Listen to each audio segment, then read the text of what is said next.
नमस्कार। चलिए इस हफ्ते के इंडियन मार्केट रिव्यू पर एक नजर डालते हैं। अब देखिए, ऊपर ऊपर से तो बाजार एकदम शांत सा लगा, लेकिन सच कहूं तो सतह के नीचे बहुत कुछ चल रहा था। तो आइए थोड़ा गहराई में उतरते हैं और देखते हैं कि इस एक्शन से भरे हफ्ते की असली कहानी आखिर थी क्या। तो इस हफ्ते की सबसे बड़ी पहेली क्या थी? वो ये कि निफ्टी इंडेक्स जहां से शुरू हुआ था लगभग वहीं पर आकर बंद हो गया। मतलब इन्वेस्टर्स के लिए टेक्निकली जीरो रिटर्न। ये मुहावरा तो इस सिचुएशन पर बिल्कुल फिट बैठता है। ऐसा लगा मानो बाजार कहीं गया ही नहीं, बस एक चक्कर काटकर वापस अपनी जगह पर आ गया। हाँ, यही तो सबसे दिलचस्प सवाल है। अगर इंडेक्स सपाट था तो फिर वो कौन सी ताकतें थीं जो पर्दे के पीछे इतना कुछ कर रही थीं? चलिए पता लगाते हैं। तो भाई, इस हफ्ते के हीरो कौन थे? वो थे आईटी और बैंकिंग सेक्टर। सच में इन दोनों ने ही मिलकर बाजार को गिरने से थाम लिया। जब बाकी सारे सेक्टर्स दबाव में थे, तब इन्होंने ही मोर्चा संभाला था। और एक्शन का असली सेंटर तो था शुक्रवार का दिन। शानदार नतीजों के दम पर आईटी इंडेक्स एक ही दिन में, आप सोचिए, 5.25% से ज्यादा उछल गया। ये एक ऐसा जबरदस्त मूव था जिसने पूरे बाजार का मूड ही बदल कर रख दिया। और ये बात और भी हैरान करने वाली है, पूरे हफ्ते में आईटी इंडेक्स में जो 2.8% की बढ़त हुई ना, वो लगभग पूरी की पूरी सिर्फ उसी एक शुक्रवार के मजबूत सेशन की वजह से आई थी।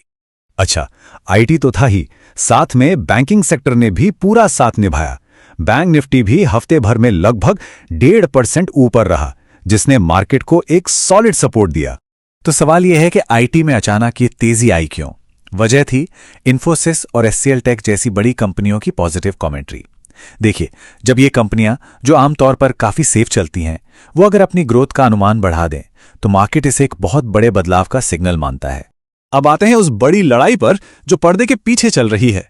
एक तरफ है फॉरेन इन्वेस्टर्स और दूसरी तरफ है हमारे डोमेस्टिक इन्वेस्टर्स, और दोनों के बीच एक जबरदस्त रस्साकशी चल रही है। और ये लड़ाई कुछ ऐसी दिख रही है। देखिए, एक तरफ है फॉरेन इंस्टीट्यूशनल इन्वेस्टर्स यानी एफआईआईज, जो लगातार बिकवाली कर रहे हैं, और दूसरी तरफ हैं हमारे डोमेस्टिक इंस्टीट्यूशनल इन्वेस्टर्स यानी डीआईआईज, जो उस पूरी बिकवाली को सोख रहे हैं और जमकर खरीदारी कर रहे हैं। अब इस एफआईआईज और डीआईआईज की खींचतान का एक बहुत ही इंटरेस्टिंग नतीजा निकला। इन्वेस्टर्स का ध्यान अब बड़ी बड़ी कंपनियों से हटकर मिड कैप और स्मॉल कैप स्टॉक्स की तरफ जा रहा है। इसे समझने का एक बड़ा मजेदार तरीका है पासिंग स्टूडेंट्स इफेक्ट। सोचिए, पहले मार्केट सिर्फ टॉपर्स को भाव देता था जिनकी ग्रोथ जबरदस्त हो, लेकिन अब वो कंपनियां भी जो बस पास हो रही हैं, मतलब जिनकी ग्रोथ धीमी लेकिन स्थिर है, उन्हें भी अब पहचान मिलनी शुरू हो गई है। चलिए अब मेन मार्केट से हटकर आईपीओ की दुनिया में चलते हैं। यहां भी दो बड़ी कहानियों ने इन्वेस्टर्स का ध्यान अपनी तरफ खींचा है। कोल इंडिया की कहानी देखिए कितनी दिलचस्प है। हुआ ये कि उसकी एक छोटी सी सब्सिडरी बीसीसीएल का आईपीओ आया और वो हिट हो गया। अब इससे क्या हुआ? पेरेंट कंपनी यानी कोल इंडिया के लिए भी सेंटिमेंट पॉजिटिव हो गया, और अब उम्मीद जग गई है कि कोल इंडिया अपनी दूसरी बड़ी सब्सिडरीज को लिस्ट करके भविष्य में और भी वैल्यू अनलॉक कर सकता है। और हां, एनएसई आईपीओ की बात तो हर कोई कर रहा है, लेकिन एक बात साफ समझनी होगी, ये कल नहीं आ रहा है। इस पूरी प्रक्रिया में कम से कम 7 से 8 महीने लगेंगे, तो थोड़ा सब्र रखना होगा। तो ये तो हुई पिछले हफ्ते की कहानी। अब आगे क्या? अगले कारोबारी हफ्ते में किन चीजों पर नजर रखनी है, चलिए देखते हैं। अगले हफ्ते कई बड़े इवेंट्स लाइन में हैं।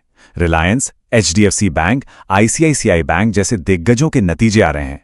फिर ग्लोबल लेवल पर चीन का जीडीपी डेटा और बैंक ऑफ जापान का फैसला भी आने वाला है। तो बाजार इन सभी पर बहुत बारीकी से नजर रखेगा।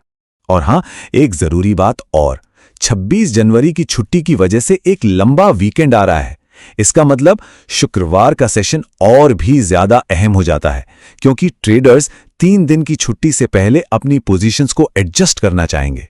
तो कुल मिलाकर हम एक बहुत ही इंटरेस्टिंग मोड पर खड़े हैं। एक तरफ एफआईआईज की बिकवाली है, दूसरी तरफ डीआईआईज की खरीदारी। तो सबसे बड़ा सवाल यही है, क्या हमारे घरेलू इन्वेस्टर्स का जोश मार्केट को अगले लेवल पर ले जाने के लिए काफी होगा? खैर, इसका जवाब तो आने वाला वक्त ही देगा।